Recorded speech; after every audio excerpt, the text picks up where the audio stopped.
If you've got kids, you know how difficult it can be to get them to help out around the house, clean their room, or just listen to anything you have to say. Over time, that can start to wear on your relationship with them. But our guest today says fixing most of those problems might be as simple as ABC. Coming up today on The Fit Mess. I think we're often kind of with the best of intentions, we're just sort of on autopilot with our kids, and so we sort of say the standard questions of what did you do today? Or how was your day? Or how was the test? Or something like that. But really thinking about the fact that we can do so much more in ways that are pretty simple and fun, actually, and sort of can add interest to our everyday lives. That's Rebecca Rolland. She's a Harvard faculty member, oral language specialist, and author of The Art of Talking with Children. Today, we'll talk with her about the evidence-based tools and techniques you can use to communicate more effectively with your kids. But first, I'm Zach. And I'm Jeremy. We've got a bunch of coaching certificates to hang on our wall. But really, we're two guys who got sick of our own shit and made simple changes to have healthier, happier, and more meaningful lives. And each week, we talk to world-class experts for advice to help you do the same. Zach, this one has been a real battle for me. I've got two daughters. One's 11, one's almost 7.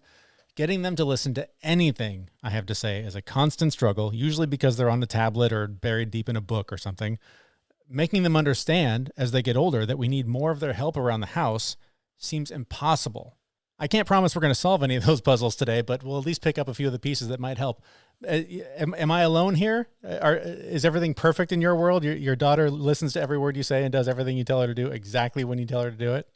Well, we were having that problem. I mean, I was having that problem for sure. But then I decided to start withholding food. And then all of a sudden she got really, really good about doing the things she needed to do. Well, end of episode. I hope that was a helpful. No. Just kidding. I don't withhold food. That would be mean. That's something my mother would do, but that's not something I would do. Way to break the cycle. Good job. Nope. Yeah, no, I have the same problem. It is, to be fair, like when she is in a book, and she's not listening. Yeah. I have a lot more patience for that than when she's on the tablet and not listening. And my patience is even lowest when she's looking me right in the eye with her ears wide open. Right. And I ask her to do something and I get a, right. And then she still doesn't listen. The thing I want, a lot of parents, they have to use the swear jar where, you put a quarter in every time you drop an F-bomb or whatever. I want a 1 sec jar. I want a I'm almost done jar. I want a in a minute jar. Those are the three things my kids say all the time. Whatever it is. Hey, can you guys come down and eat this delicious meal I spent the last hour preparing for you? Yeah, in a sec. I'm almost done. 45 minutes later, it goes like, come on, guys. Like, I would like to add I know, Dad. Oh yeah, that's another one. And then when they finally come down and you're like, all right, we're late. We are? Right. For what? What are we doing? I didn't know we were late. And one of the most difficult parts about all of this is that, when you do finally tap into some Jedi mind trick that works, it works for like a day and a half if it's a good week. And then all of a sudden, whatever magic formula was working well no longer works. And so you've got to go back to the lab and try and come up with something else that will work. One thing we were doing is we had their chores, like the things they needed to do throughout the day. We had it set up on Alexa. And so every 30 minutes or whatever, when it was time to do something else, the robot would tell them what to do. And they loved it. They would do whatever the robot said. But then, about a week later, it's like, oh, what? I didn't even hear it. I wasn't paying attention. So I guess that just really tells us that the more we talk, the more anything talks, the less they listen. Right. So the key is say nothing. Maybe that's the solution. Or you change your robot all the time. Introduce a new voice. Oh, right? Yeah. That's a good idea. Well, I can honestly say that, like, if we were coaching people on raising their children, we wouldn't be great at it. No, not our wheelhouse. But we are good at a certain type of coaching. Before we get into the interview, we want to let you know about our new coaching program. We're calling it the Fit Mess Method. It's for people who hear the kinds of conversations we have on the show and wish they had a way to get more help. We've been there. We wanted to make big changes in the way we lived our lives. We had each other and created a system of small steps we took to get where we are now. That's what this coaching is designed to help you do too. We're opening this up to a small group of people who want to collaborate and help each other grow. We'd love to meet with you and find out how we can help you pursue the goals that have been just out of reach for too long. You can find the link to learn more about that at our website, thefitmess.com. All right. Well, I promise our guest has way better solutions than we've offered so far. Her name is Rebecca Rolland. She's a Harvard faculty member, an oral language specialist, and she has a new book. It's called The Art of Talking with Children. And I started by asking her about why conversations with kids is something that's so important to her. So I'm the mother of two children who are now 5 and 10, as well as a speech pathologist and lecturer on education. So I really wrote this book as a combined memoir and a guidebook, thinking about the fact that I knew so much about conversation with kids and their power to build so many of their skills, but that in my own life, I didn't actually use a lot of that information. So I realized I was kind of on autopilot, as many parents are. And I realized there was kind of a gap here that really thinking about how much we know, how much we can change with our conversations was something I really wanted to consider. And so conversation is something that I think a lot of us overlook. I think that we think the daily check-in after school and the kind of chit chat here and there is connecting with our kids and doing our part, but there's a deeper conversation that we are often missing out on because of the hustle and bustle of our lives. Exactly. Yeah. So I think we're often kind of with the best of intentions, we're just sort of on autopilot with our kids, and so we sort of say the standard questions of what did you do today? Or how was your day? Or how was the test or something like that. But really thinking about the fact that we can do so much more in ways that are pretty simple and fun, actually, and sort of can add interest to our everyday lives. So I want to start with talking about rich talk. This is a key part of the book. Let's talk about the ABCs of rich talk, what it is, and why this is something we should be incorporating into our parenting. Definitely. Yeah. So I think about the ABCs of rich talk as really being a mnemonic that can help you do this on a daily basis. A, being adaptive, just meaning that you're always going with the flow of what your child needs in the moment and even over the long term. So say your child is in a certain kind of mood and maybe isn't in the mood for a really long discussion, but wants kind of a quick back and forth. You're noticing that and responding to it. B is a back and forth. So we often talk about talk, but we don't always talk as much about listening. And so thinking about how to help kids listen to us, but also how to help us listen to our children as they tell their stories or as they explain what they're thinking, and really taking the time for that. And C, being child driven. So we think about actually starting with what interests your child or worries your child or is kind of on your child's mind at any one time. And that's actually much more motivating to kids. It can lead to much more interesting discussion than if we come in kind of with our own agendas. Okay, I want to dive a little deeper on a couple of those. And one is the child-driven conversation. This is something that I struggle with, particularly with my older daughter. She's 11.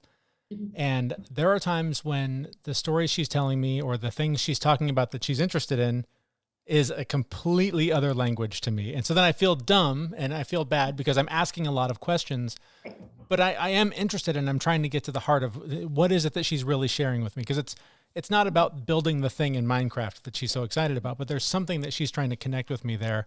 How do I navigate that kind of a conversation when I just feel like I have no idea what you're talking about? Yes, I definitely have been there, and I am there on a daily basis. I have a 10-year-old and she loves Roblox. Oh, yeah. And Yeah. just to adopt me, we talk about her various pets, and I'm like, she wants to tell me all of the things she's exchanging. And I think one thing is to really be open. I think that kids like to hear, even that sometimes we don't know, we totally have no idea what you're talking about. So you can even say it to them. So you like, I'm really curious about this, but I actually have never heard of that kind of animal. Like, Right. What is that like? Where do you think it comes from? And I actually had a really funny talk with my daughter. She was watching a documentary for some reason about Egyptian mythology. And it was some kind of animal that they actually had in Adopt Me. And she got really excited because she was like, that's the same animal as in Adopt Me. Do you think it's like they got it from that? And I was like, oh, probably. I would think so.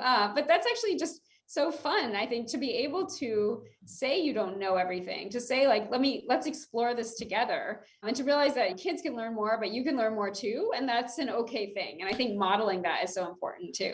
There's a lot of power, I think, in that vulnerability, especially when we mess up as parents, I think. And so how important do you think it is when we do mess up or somehow regret an interaction to apologize and share that, like, hey, we're not perfect parents. We're not perfect people. I think that's really so key. And I've talked to so many parents, and I've been there myself, where you feel like, oh, I had to apologize. That means something went wrong, right? Like I did this wrong, or I said this wrong, or I regret that. And really, I think about the fact that you're apologizing means that something is going right, actually, in your relationship, meaning that you're modeling for your child that, yeah, I didn't say everything I wanted to say, or I got upset in a way that I didn't really like about myself or something like that, but I'm able to repair it and I'm able to be open about that.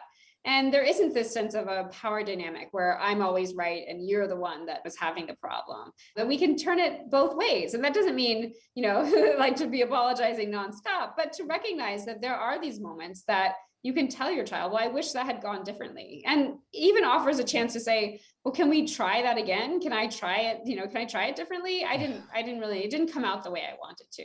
Yeah. And that offers your child, just think about that, your child in the classroom or with friends, being able to say that, like, oh, I didn't actually say that, right? Can we do that again? I think can be so helpful for many kids. For sure.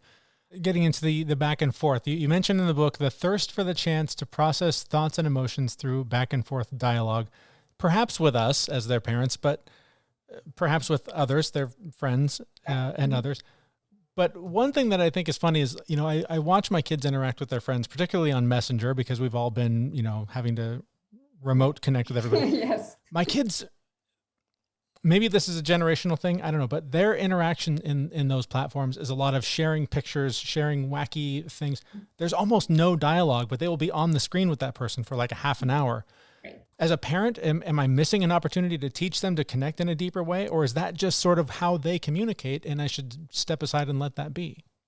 Yeah, I think there's something that I keep in mind is really considering just technology as either a tool of connection and interaction or a tool of distraction, and kind of recognizing that the same thing, the same device can be either one at any time. So if your child, and I have the similar, my child is on like this group chat, at school where they are constantly sharing memes and things. And, I wouldn't want her doing that all the time. I don't think that's a substitute for being in person and having that time.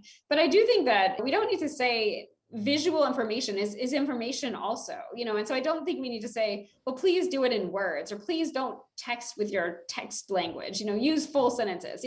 I think that's really artificial, and it kind of negates the point that there's this culture of doing that now. And for your child to be able to engage in that culture is just another way of interacting. So yeah, I actually don't think that is a problem. See, because I always we'll see them and we're kind of like feeding them, like ask, how's your day? Do you have plans this weekend? Like, yeah, I think it's so tempting to put sort of what is our way of communicating onto our kids, and like that's how it should be. But yeah, actually that is their way of communicating, at least after school or whatever. And I think that can be really fun for them as well. So yeah. That's so interesting. So a lot of the conversations that we miss out on, these rich talk opportunities, come from the pressure that we all have. Just there's never enough time. And I know I feel that. And even now, like kind of working from home, we're not commuting as much, maybe. Like there's still kind of always this pressure. And I feel like so many of the problems, whether it's communication or whatever, always comes down to not taking the time.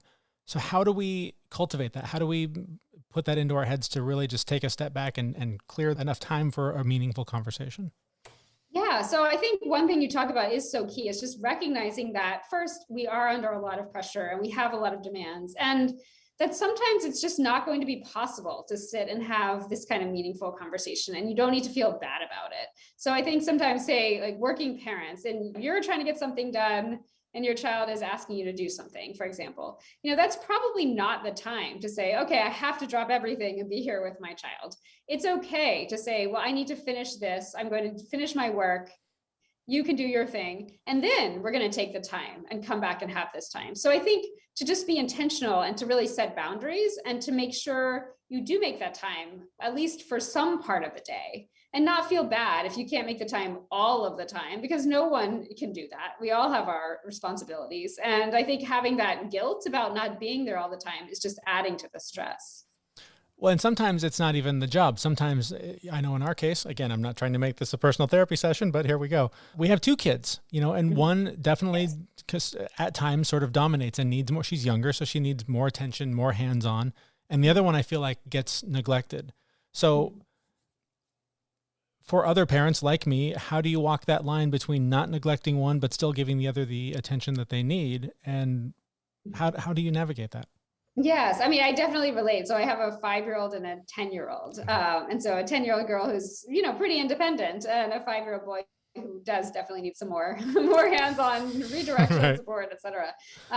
And so I think one thing to keep in mind is just to if you have multiple people in the family, if there are multiple caregivers, to see if you can each spend some one-on-one time with each of them. So recognizing that it might not be equal. So equal doesn't mean exactly the same amount of time, but just at least to feel as if each one has been heard, each one gets their needs met in whichever way that happens. And actually using, sometimes you can sort of use one child to help the other child. So using the two of them to work together to help them teach each other something, to even have the younger one tell the older one and try to make the older one laugh or something like that. So having ways that you can engage the two of them and actually help them feel proud of themselves or help them laugh with each other, I think can be one way as well. Speaking of needs being met there, the number of times that they walk through the door and the coats and the shoes and everything are just left scattered across the floor, and then the snack is left on the table. Then comes the inevitable nagging of kids, clean up, pick up the things. Exactly. Every parent in the world wants to know the answer to this $1 million question. How do you get them to listen and participate in the functioning of a household and the things that need to be done? Yeah, so I think there's a couple things. One is just that really thinking about, especially young kids, actually do want to help sometimes. So it's not with the clothes. They do actually want to figure out how can I contribute in some way because they feel proud of themselves. So before it's kind of set in as chores are bad and chores, have to be paid for and things, to actually give kids the agency to say, well, let's choose what around the house you want to be in charge of. Do you want to be in charge of making sure all the laundry is folded and you get to yell at me if the laundry is not folded, something like that. But you're in charge of it. So you better make that happen. That kind of thing, obviously in a playful way, not actually yelling. But in terms of the thing you mentioned specifically, which I think is a constant challenge of just coming in the door, things are undone or toys are left, I really like to think about kind of this phrase of when. So what do they want next to happen? Do they want TV? Do they want a snack? Do they want whatever it is? And just to say, well, we can definitely do that as soon as or when, this other thing happens. Mm-hmm. So, and not in a way, sometimes we come to that situation feeling very triggered. So they're actually just tired. They're, worn out after the long day. They don't really care. They throw it on the floor. But to us, we often take that personally, and we add a lot of emotion to that and feel as if they're doing it to me. They're making my house messy. They're ruining the floor, which isn't really what they intended to do. They just were careless. And so I think if we can sometimes separate our own emotion from that and stop feeling like we're going to battle, but just simply say, well, the rule is no TV until this happens. So it's easy. You can even just, leave for a second and say, I'll leave for 1 second, go to the other room. And, when I come back, I hope the clothes will be put up and we'll do TV. If they're not put up, we won't do TV, that kind of thing. So I think it doesn't always work, but that's one thing to try. I was going to say, then the screaming and the crying happens and then things get thrown. I do think if you do it without a lot of emotion, if it's just almost like the robot laid down that rule, or this is the rule that comes from the sky, a lot of times kids do respond to that. Even if you have it on a sign, sometimes I, even write little visuals on a whiteboard of just first socks, then shoes, then TV, that kind of thing.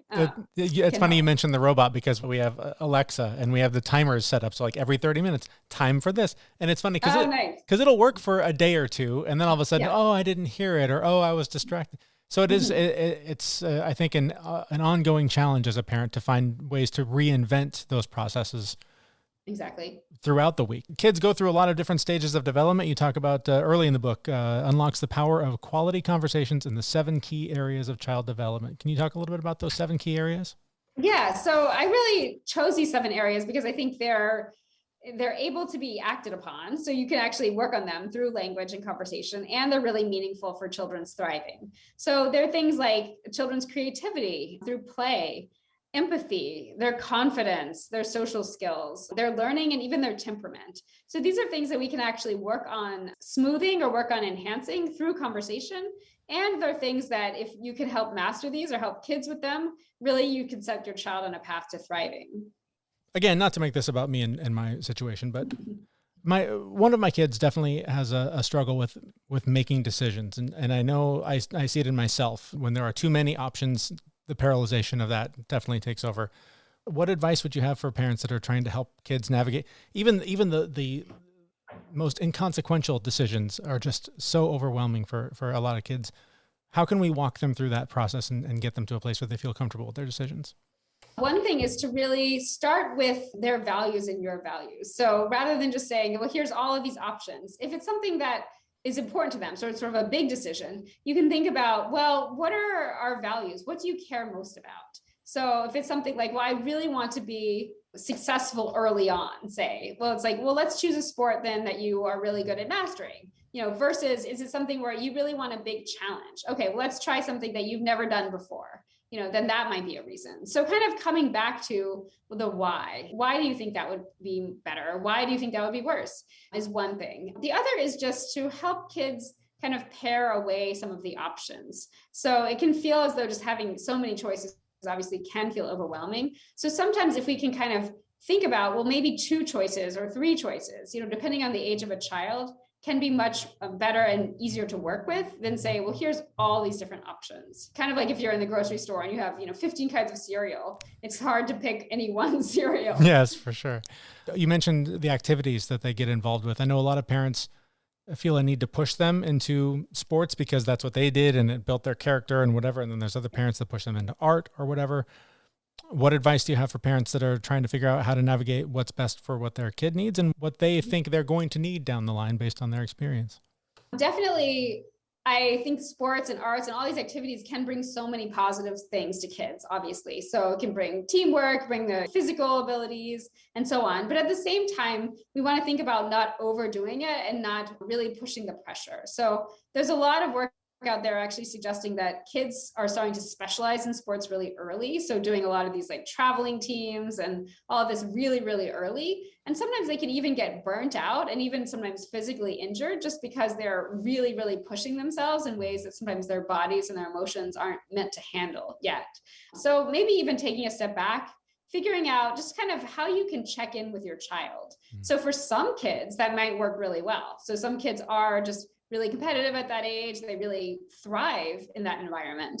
But other kids, that's going to be too much. So actually figuring out for your own particular child, it might be different for the different kids in your family. What is the right balance? And that really does come from checking in with your child just sort of regularly. How are you feeling about things? Are you really exhausted? Or are you just kind of a little tired from today? That kind of thing. And to really recognize that it might even be different based on this season versus last, based on this academic year versus last, that things can really change and evolve. Well, and this, reminds me of in the book, you talk about all of the things that we do, but all of those things sort of getting in the way of where we started with those opportunities for rich conversation. So are many parents overdoing it perhaps with all the activities and things? And is it a good idea to scale back?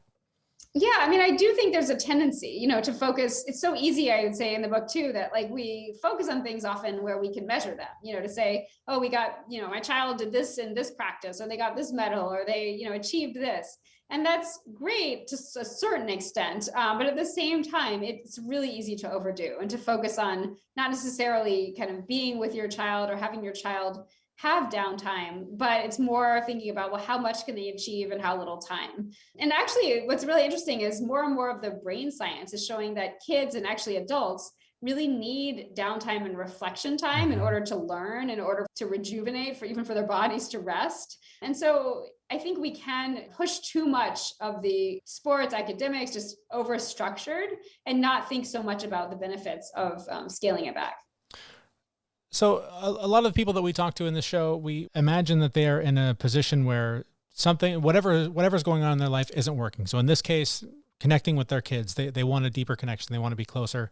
There's a lot of strategies you outline in the book, but for somebody listening right now, what's just a couple of things they could do today to sort of correct course and get that closer connection with their kids? Yeah, so I think to really just stop and reflect, first, I would say, think about the times that are working the best for you already. So if you're struggling, say, well, okay, well, what times was I not struggling? What times do I feel like my kid is opening up to me? Or what times are they feeling connected to me? And really thinking about, well, why is that? And how can you do more of that kind of thing? So maybe it's just when your child isn't really tired and you're kind of not stressed out, you have alone time in the car, whatever it is, to think about, well, how can you use those same skills and strategies and do a bit more of what you're already doing well? Since I think every family has kind of certain things that are going really well for them. Yeah. And another thing is just to notice the balance of talk and silence. So how much are you talking? How much is your kid talking? And is there kind of a good back and forth and a good balance? You might find that you're a parent that tends to overtalk and kind of just talk over your child, or vice versa. You might find that you actually, do the opposite and you tend to be really quiet even when your kid's asking questions. So just noticing that, I think, are the first good steps. And is it ever too late? Are the kids Yeah, ever too old for this? No, it's never too late. So I think that, even into adulthood, you can get started with this and you might find that surprisingly, kids are really responsive. That's great. Thank you so much for the opportunity. Where can we learn more about you and the work that you do? Great. Yeah. So you can go to my website. It's www.RebeccaRolland.com. So it's just 2 C's and 2 L's. You can also find me. I'm on Facebook, just Rebecca Rolland. Twitter is Rolland_RG, or Instagram is Rebecca.g.Rolland. Our thanks to Rebecca Rolland. You can find the links to her book and all of her work in the show notes for this episode of thefitmess.com. And going back to the very beginning of the show where we referenced the ABCs, right? A, adapt to what your kid needs in the moment. B, back and forth listening is important. And C, it should be child driven. Talk about what they want to talk about as much as possible. And don't bring your agenda in every conversation. I know, Jeremy, when I start talking about my own problems that I'm having at work and my own personal problems, my 10-year-old doesn't give a fuck. That's shocking. I can't believe that she doesn't give a rat's ass about your day at work. I mean, the emotional intelligence on her is just non-existent from my perspective. I also like, and this is one that I've gotten really good at, is don't be afraid to apologize when you fuck up, because it just models good behavior for them that they can take into their other social interactions. I fuck up multiple times a day, and it's just so much easier and healthier to just go, look, I'm just doing my best here. I'm sorry. I should have said it this way. This is what I hope you got out of that interaction. Just a way healthier thing than just pretending like you just got it together all the time. And also remember too, that when you do apologize, you're not going to have that magic moment of like, oh my God, like, how to apologize from your kid. Right. They're still going to be pissed at you. Yeah. Yeah. You don't get the full house happy ending moment every time you have those moments. No, but you are, this is like putting money in a piggy bank, right? Like 10 years later, when your kid knows how to do that, it's going to be really powerful. Right. By the way, Full House, for all of you listening, that's a TV show that was on 1,000 years ago. So just showing my age there for a minute. Oh, come on now. There's Fuller House now. Oh, that's true. There's Fuller House. And all the kids are watching that. So. That's true. And finally, we put a lot of pressure on ourselves as parents. We think we have to get it right all the time. There's just a tremendous amount of pressure on us with all the things we're doing. So it's important to take it easy on yourself and not carry around the guilt for all the things you wish you did better, because that is just toxic, and that is teaching, again, you're modeling the behavior of feel guilty for everything that you do wrong. So this is a tough gig. Not everyone does it. So take it easy on yourself. And remember, like, they are children that are highly resilient. So your little mistakes are not going to screw them up for life. They will get past it, so long as you take point 2 and go back and apologize when you do screw up. Exactly. All right, well, that's going to do it for this show, but don't let the conversation end there. Join us in our Facebook group where you and fellow FitMess listeners can connect for monthly challenges and accountability to reach your goals. Everyone there is just super supportive, and we'd love to see you in there. That link is also on our website, thefitmess.com, where we will be back next week with a brand new episode. Thanks for listening. See you, everyone. We know this podcast is amazing and doesn't seem to lack anything, but we need a legal disclaimer. Prior to implementing anything discussed in this podcast, it is your responsibility to conduct your own research and consult your physician. You should assume that Jeremy and Zach don't know what they're talking about, and they're not liable for any physical or emotional issues that occur directly or indirectly from listening to this podcast.